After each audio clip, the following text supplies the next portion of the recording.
Hello from Tom Squirrel Whisperer. This is my review and video evaluation for the Faguan dashboard dash cam. Let's take a look at it together.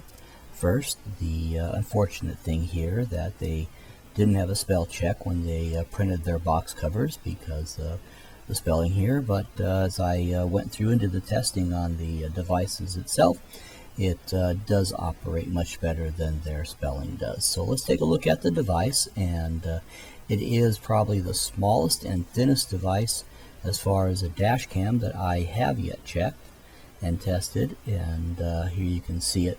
It's a little bit smaller than the palm of a hand, and this is what I'm going to call the top as far as orientation.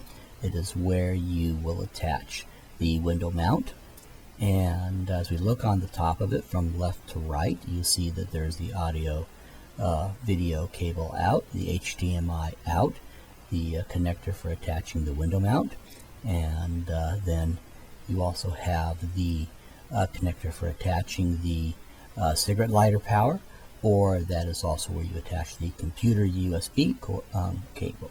Now, looking on the right hand side, you have your up and down arrow, and then your picture of the red button there.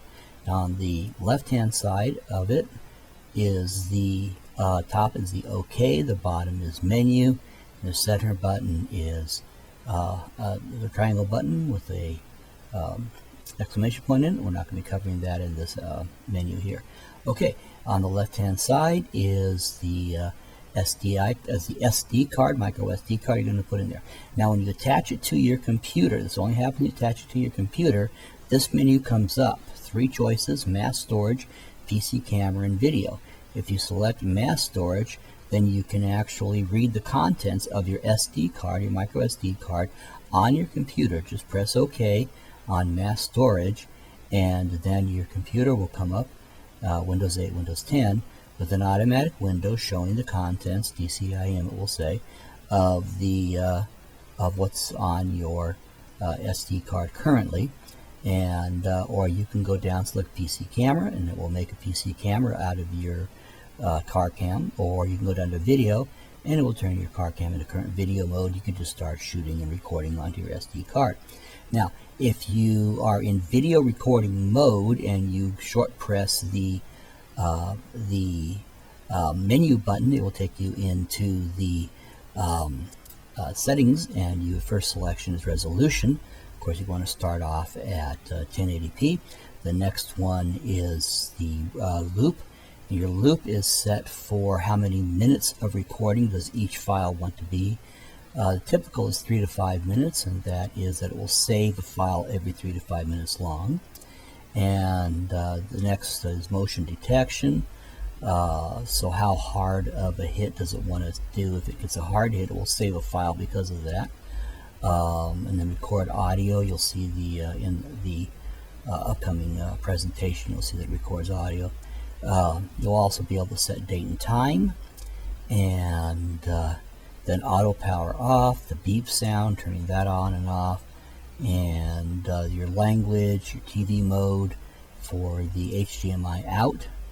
Now, one thing you want to make sure you do is go to that format, select yes, and you want to make sure that you do that on your on every new SD card you put in here, because that is very important. So here's some demonstration video.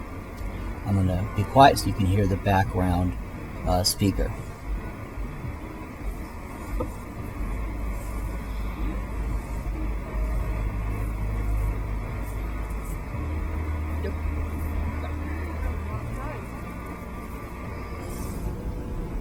Took me a little bit to get it sorted, to get, okay, these are the sheets I want to look at, you know. But he wants to start like in May. I'm like, no, our meeting was over October through January. Yes, but afterwards we talked about May. I'm like, you know, no. I think we should focus in on first what the meeting was.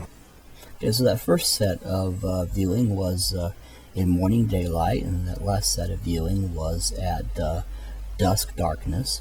And so I hope I gave you enough to see to help you make your own decision on if this is the right camera for you. And I'm giving it the full 5 Squirrel Look rating. I think it's a beautiful camera. It has great resolution. So thank you for watching my video.